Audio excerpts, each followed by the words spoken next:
how they're going to make, let's say, the most difficult thing to make, croissants, and not have a recipe, not have a grocery list, not have the equipment that you need to make something, right? It's the same concept. How are you going to be a chief or a chair or the dean or the provost or whatever you want to be without having some sort of a roadmap?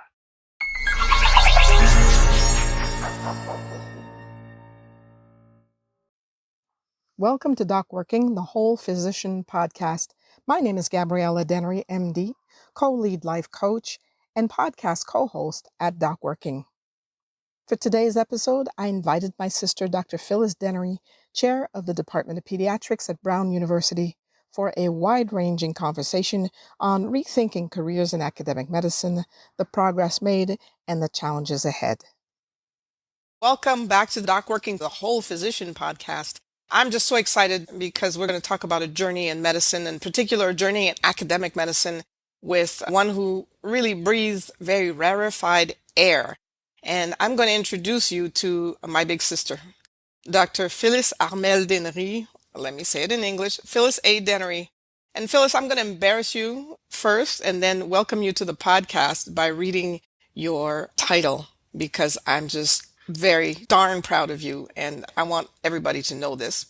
The Sylvia K. Hassenfeld Professor of Pediatrics, Chair, Department of Pediatrics, Professor of Cell Biology, Molecular Biology, and Biochemistry at the Warren Alpert Medical School of Brown University, Pediatrician-in-Chief, Rhode Island Hospital, Medical Director, Hasbro Children's Hospital. And you are, of course, a published scholar and author and traveled the world, sharing your research with the world as well as aspiring medical students and researchers. And I could go on and on and on talking about your accolades, which is impressive enough. But I also want to find out about your journey in medicine as a leader, as a mom, as a family member, and how all this kind of worked together over the years. So first of all, welcome to the DocWorking podcast, Phyllis. Thank you so much for having me. I'm so happy to be here and try my best to answer your questions. And first of all, your introduction was way too elaborate because I'm a person here. So thank you. Yep, thank you. That's part of the reason for the interview, because it's like there's the coat and everything that it represents and everything that you've accomplished. And there's you as a human being having made those accomplishments. So tell me a little bit more about how you see your journey in medicine as a leader. What was the easiest thing for you and what was the biggest challenge for you? So I appreciate that question. I think that when I first thought about medicine, as you well know, our family is riddled with physicians throughout the whole family. And that was almost a premeditated or predestined choice to go into medicine for many of us in the family. However, at one point I sort of thought, oh, do I really want to do this? I thought about genetics. I wanted to be a geneticist and a scientist. But somewhere along the line, I realized when I was an undergraduate that I really did want to go to med school. And that was something that was a passion that I wanted to have. So I put my energy into it and I said, okay, I'm going to get there and really make it work. So I ended up going to Howard University and enjoying medical school more than I thought. It felt very familiar. So a lot of stuff I already knew in my mind or that made sense to me, the learnings that had to go on. So then deciding what to do next. When I was a third-year medical student, I walked into the neonatal intensive care unit because we had a pediatric rotation. And so now we would never do this, have a baby out in the open, somebody could reach in because that's not good, safe practice and, infection control. But there was a tiny little baby on a warmer bed and the attending physician reached over and placed her little finger in the space, and the little baby grabbed her little finger just like that. And I said, wow. I said, I want to be a neonatologist because these little creatures that are so fragile, who go on to become human beings that participate in life, this is what I want to do. So I pushed for that. That was something that I really thought, wow, that's really what's my calling. So I realized I had to do a whole lot of things before I got there, train in pediatrics and then train in neonatology, And I did all those things. And then finally, I ended up with my first position in neonatology at Stanford University.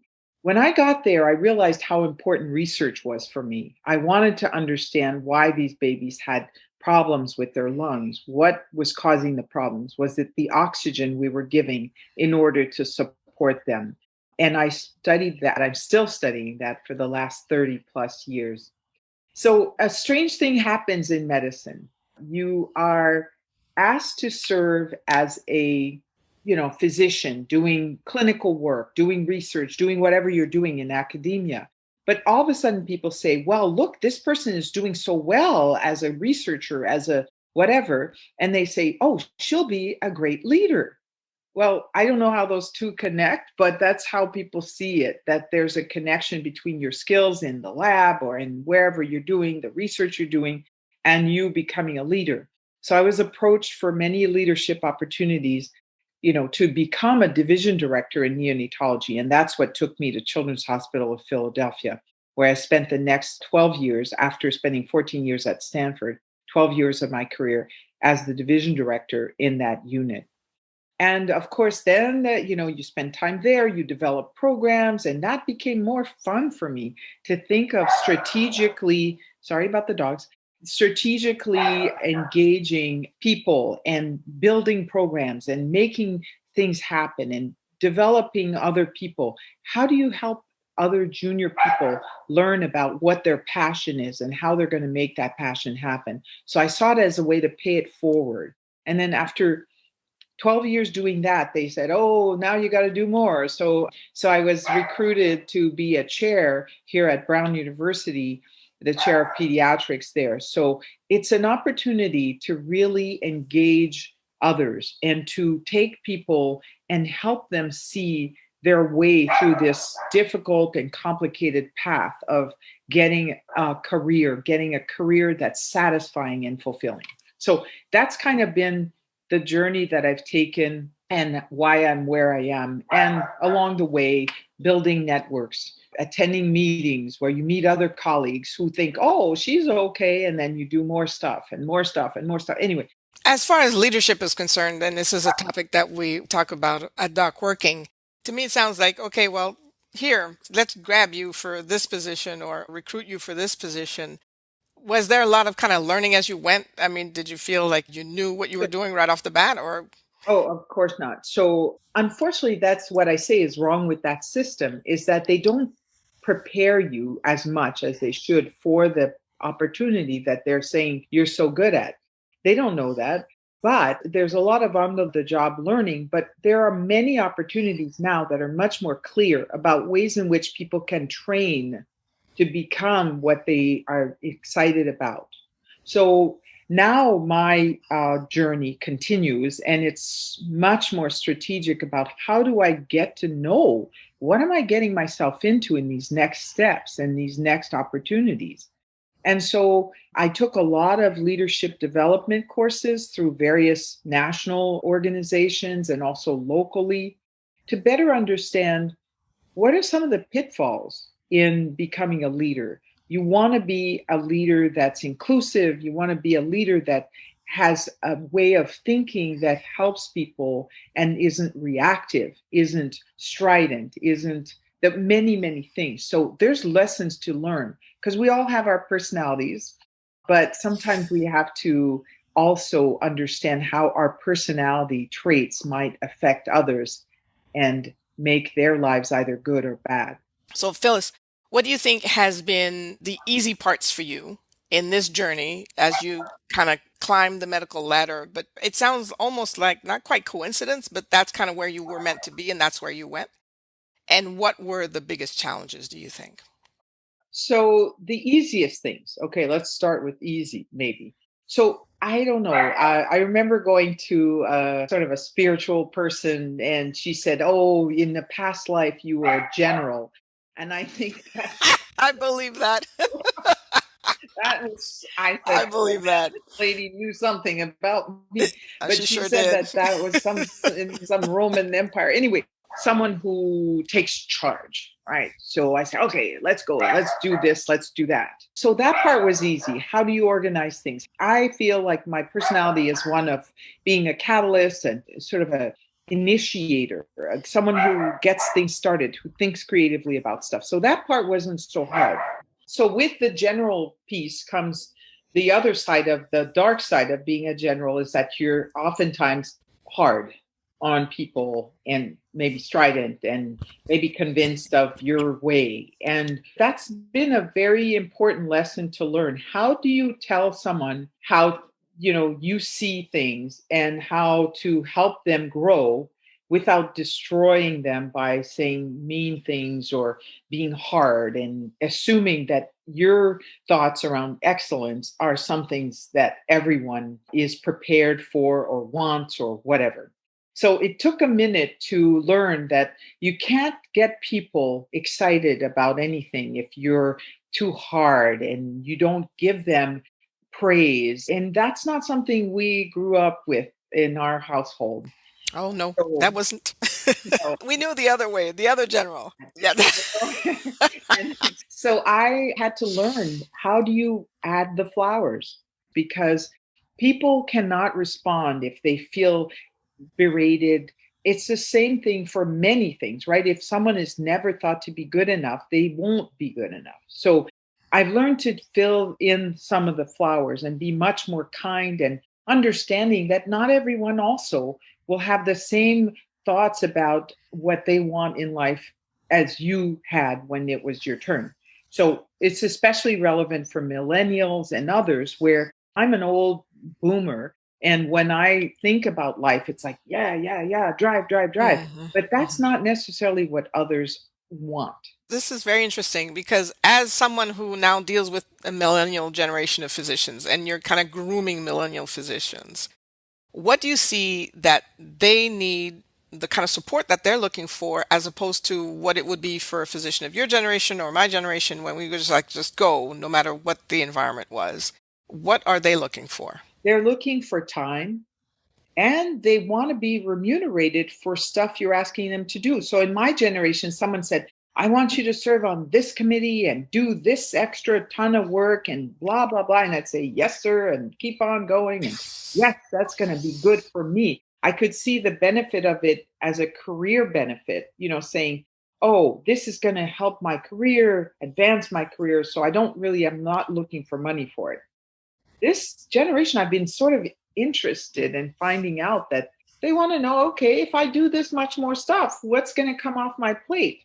Or what's going to be added to my remuneration to compensate me for this work that I'm taking on? It's not just about money, but time and, Mhm. acknowledgement and reasonable expectations. And you may think it's great for their careers, and they think, no, I don't Right. want that. Does it have an impact on someone's career? I'm kind of at the tail end of the boomer, bordering on Generation X, but does it still have an impact on a person's career to say no to being on committees, or to say, well, what are you going to help me with for my additional time? Because I want my time to go elsewhere, my energy to go elsewhere. Yeah. So, It's still hard, right? Because we're still in the same model, which is that you have to have something, you have to have beans that are counted and sort of a written documentation of your engagement in other things for people to consider you. It's only now that more other considerations are being included in what people see as a track record or a means of being promoted or move into the next ladder. So at Brown University, for example, we're starting to have very intricate conversations about people who spend a lot of their time doing diversity, equity, and inclusion work. Is that not counted in their academic success or their academic track? And now it's being counted. It's going to be much more important for those people to be recognized for that and to be promoted even based on their work there. But mhm. that's new, and can you say, I've been involved in my child's school, I've been vaccinating in the community? And does that count towards you being viewed as a leader? I would say that we're still in that world where It's fairly male dominated where there's not a lot of opportunity for that stuff to be as recognized. But you see a shift, at least where you are. Do you see a shift in other parts of the country or that you know of at this point? A minor shift. I don't think it's all there yet. Okay. But there is consideration. We have part time faculty, we have people who are promoted who are part time faculty. So it's not necessary for you to be only doing the things I did, which is work in the lab, write papers from the lab, and go to conferences and this and that. And see patients and do all the admin work and, et cetera. Yeah. But it's not changing that fast. I wouldn't say, oh, yes, it's going to be all based on other more intangible things. No. But just listening to you, I do have a glimmer of hope that it does have a little bit of shift and impact, because there was an interesting article in the New York Times recently talking about how flexible medical career can actually be in terms of work hours. And that is particularly true of women in medicine, women with children in medicine, and even younger men now, physicians under the age of 40, even men are saying, well, what is the quality of my life at this point? And how the choice of specialty may have to do a lot with that. What is the quality of my life at this point? And yet still be able to have a medical career. It's much different. So when I was in training, you'd walk through the snow in your bare feet. No, I but you know what I'm saying. But that's exactly, come rain, come shine, Yes. whatever. You'd go in, you'd have an IV pole. Even if you were sick, you would keep going. Yeah. Yep. No, that has changed dramatically. Now the training, even in surgical training, has changed some, where you do still have responsibility, of course, but there's a lot more attention to work hour rules, where people are not given an endless amount of work hours and there's no end to it, right? And there's no glory associated with that. In fact, people get penalized for making residents do too much work. So it's a very different model. And it's leading to people saying, it's okay, I can learn, but I don't have to be destroyed, suicidal, depressed, burnt out, because my work is the only thing that matters. There was a generation of neonatologists before me, way before me, who never had children or even never married because they dedicated their lives to their work as neonatologists and the call and all that stuff. Now that's not the reality anymore. But you also came up in a generation where you kind of were in that space where it was just that kind of very male dominated work 24/7 model, and you bust your butt if you want to get anywhere. And you clearly had, and I'm going to use the A word, for women it's a little touchy sometimes, but it's like you clearly had ambition and you were not shy about it. And it wasn't just that somebody pulled you out and say, oh, you'd be a good division chief. You worked for it. And you also had your eye on it and everything that came after that. And at the same time, you raised 2 children. Yes. And I'm married for 34 years. So some things happen, and I have these 2 little yippy dogs over there. And, we do things. We have a life. I love to garden. I love to take care of my orchids in the kitchen. I wish I could show you. And all these other things that I love to do. I'm now an expert bread maker. I make croissants. I have life. I love that because if I wasn't doing those things, it would be very bizarre and not pleasant. And life would be very depressing otherwise if you couldn't have aspirations and an outlet to your creativity. So, no, I came up in that world. I wish people didn't see ambition as something awful. Ambition, there's 2 differences. There's blind ambition, maybe where people do anything to get ahead, no matter who's in their path. And I don't even think that's really called ambition. That's just destructive. Yeah. But if you have a strategy in mind, we're not going and floating around like amoebas. You're trying to get from point A to point B in your goals and saying, at this point in my life, I'd like to move to this, to do that, to be the next X or Y or whatever you want to do. And what is the path to that, right? And you would think that, here I am, an old lady, whatever. I've done my few things that I would say, okay, now I don't have to plan for anything. But I am actually even more strategic now in planning of my next steps in career because as I always say, I think I have one more gig in me. I got the last gig, the formal gig, and then I have a plan after that as to how to stay engaged without coming in none of that stuff. But you have to be planful. And I learn every time I take these courses that give you an opportunity to think about what else can you do and how do you do it. I mean, you mentioned being strategic. And I know for me, in my personal experience, I have to say there were moments where I kind of lost where I was going or why. Like through med school, I still had a clear idea. I loved medical school. It was phenomenal. And then residency kind of just took the wind out of me, I admit. And I decided not to pursue subspecialty training. Part of that is for that reason. I was just exhausted.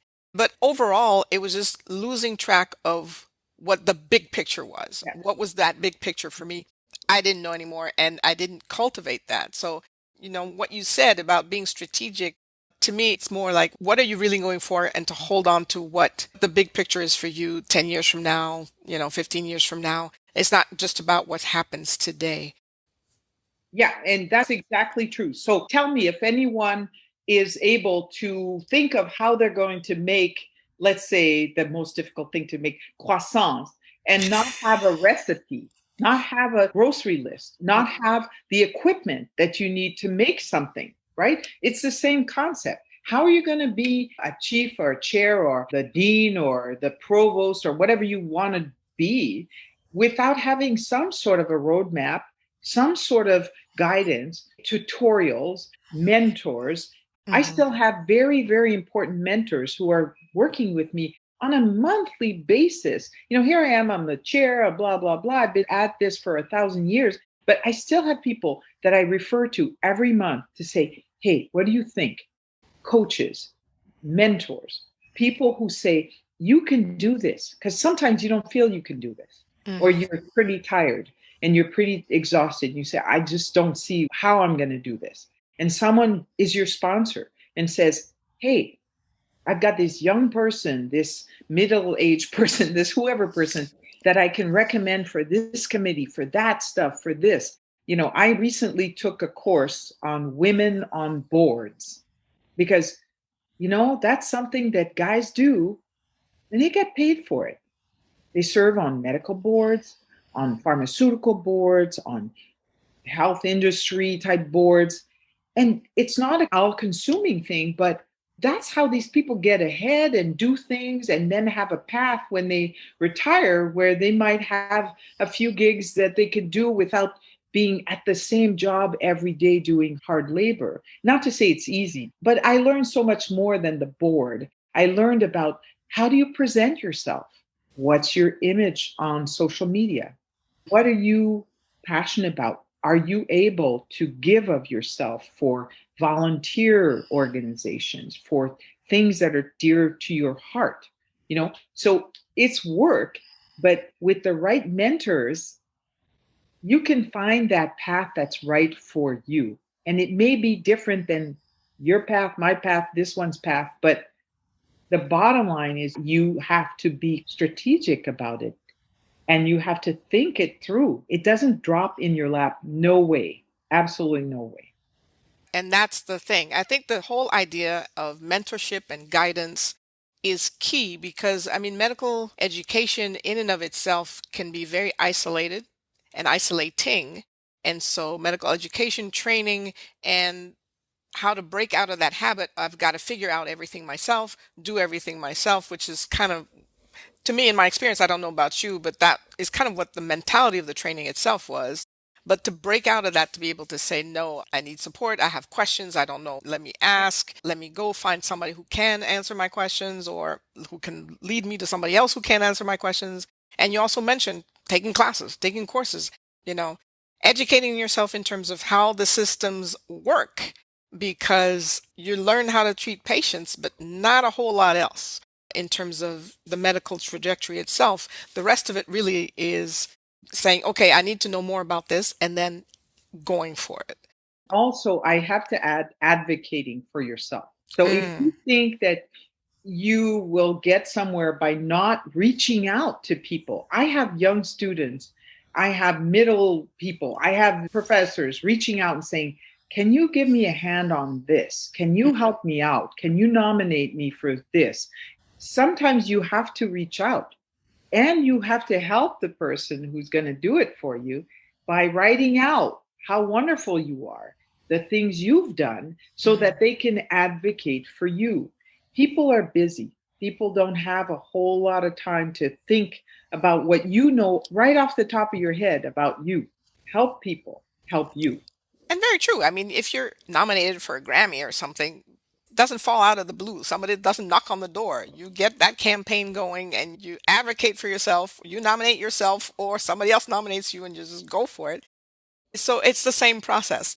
In order for people to know where you are, you got to, hey, hi, I'm here and this is what I Yes. need. Yes. This is what I need. And can you help me?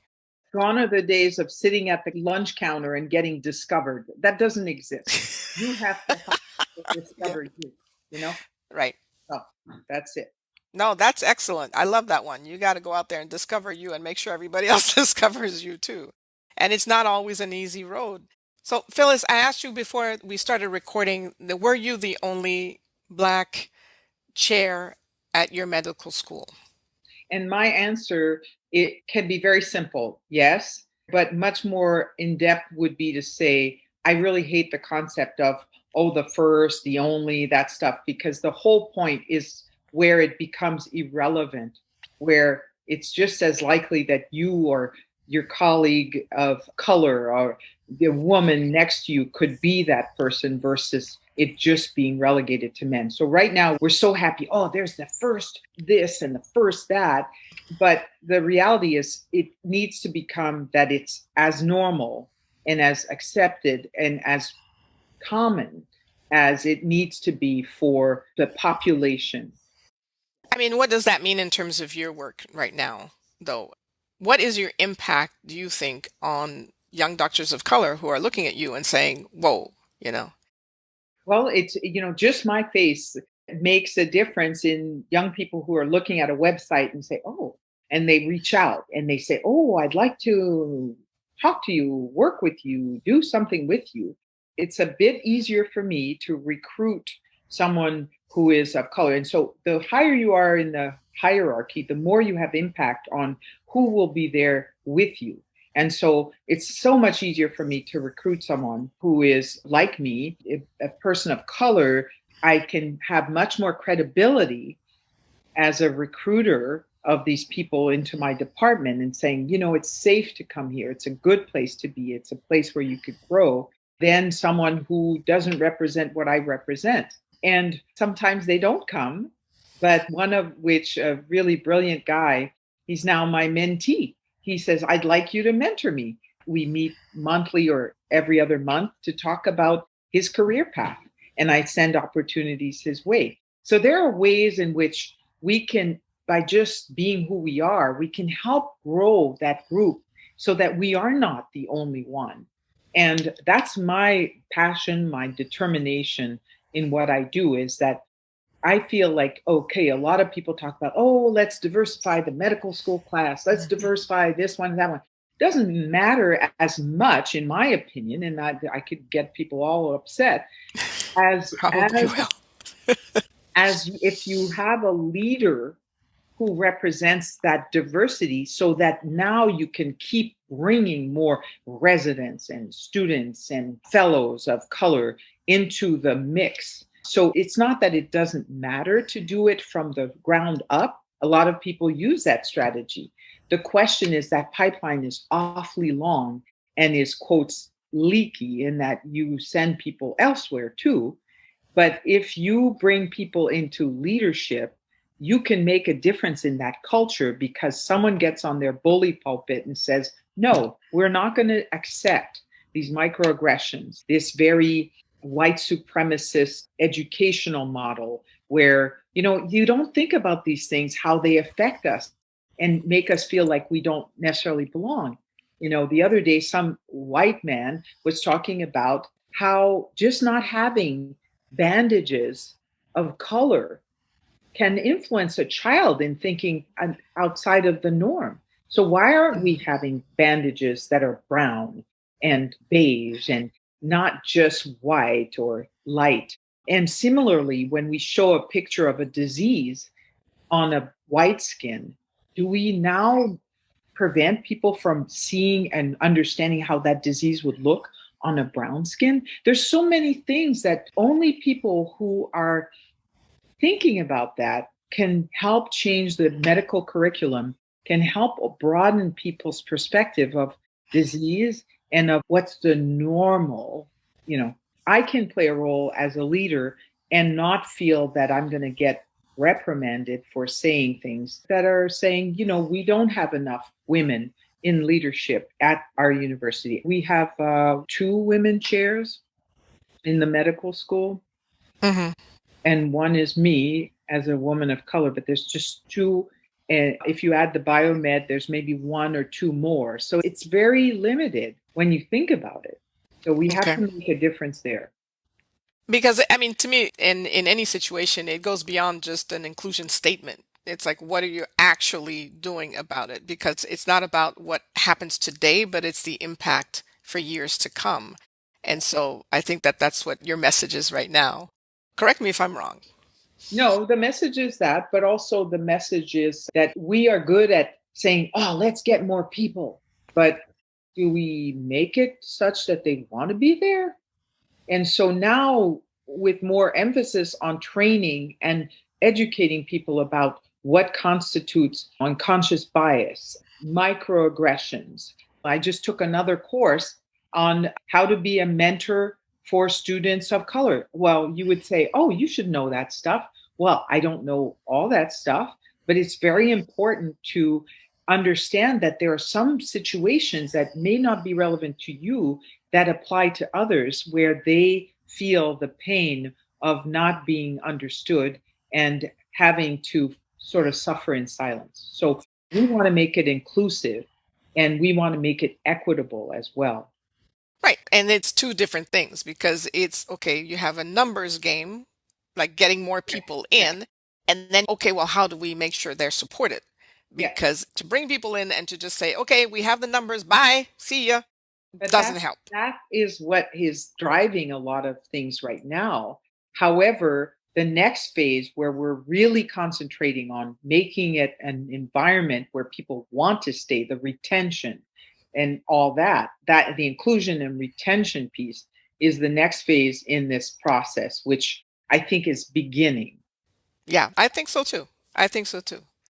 So, Phyllis, thank you so much. I have one more question for you because you've talked about so much about leadership, about race in medicine, about women in medicine, about that career track and flexible hours and what does that mean, and kind of the beginnings of a medical education that is starting to recognize that working 24/7 is not necessarily make for a good doctor or a good preceptor or a good teacher, a good academician, that there are other factors that can come into play. You covered so much. This is such a rich conversation. But there's one more question that I would like to ask. As I was talking to a friend of mine, a med school classmate of mine, we were talking about our legacies. What do we want to leave behind? What kind of impact we want to have, as author James Clear says, on our corner of the world?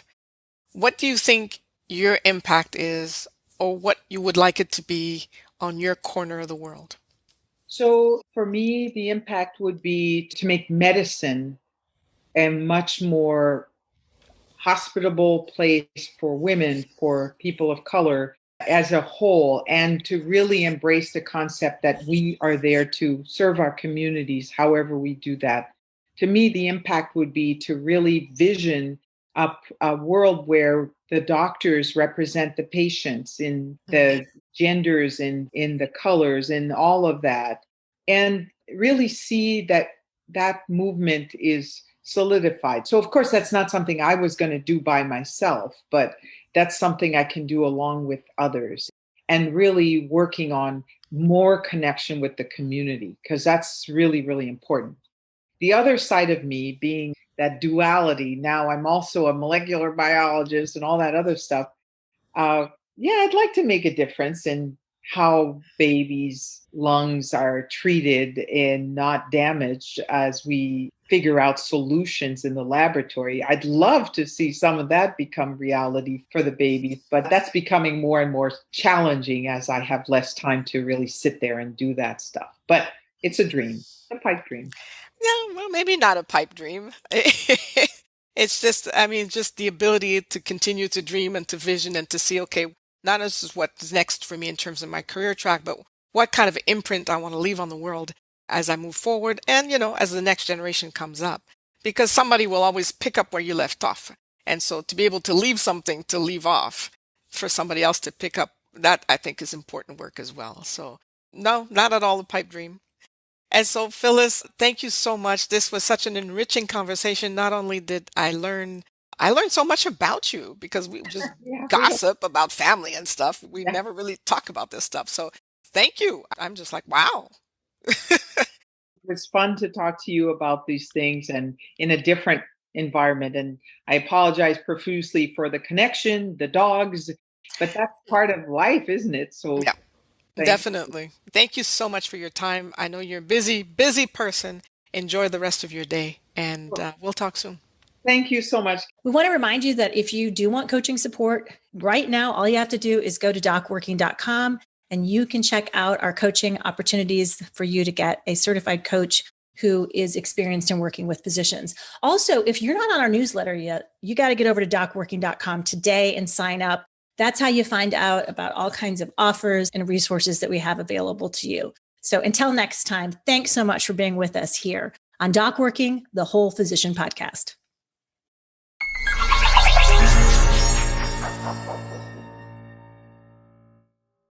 Hello, and thank you for listening. This is Amanda Taryn.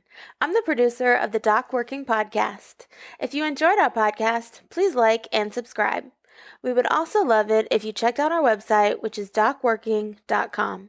And you can also find us on YouTube, Facebook, Twitter, and on Instagram. On Instagram, we are DocWorking1, and that is with the number 1. When you check us out on social, please let us know what you would like to hear on the podcast. Your feedback really means a lot to us. And if you're a physician with a story you'd like to tell, please reach out to me at amanda@docworking.com to apply to be on the podcast. Thank you again, and we look forward to talking with you on the next episode of DocWorking, the Whole Physician Podcast.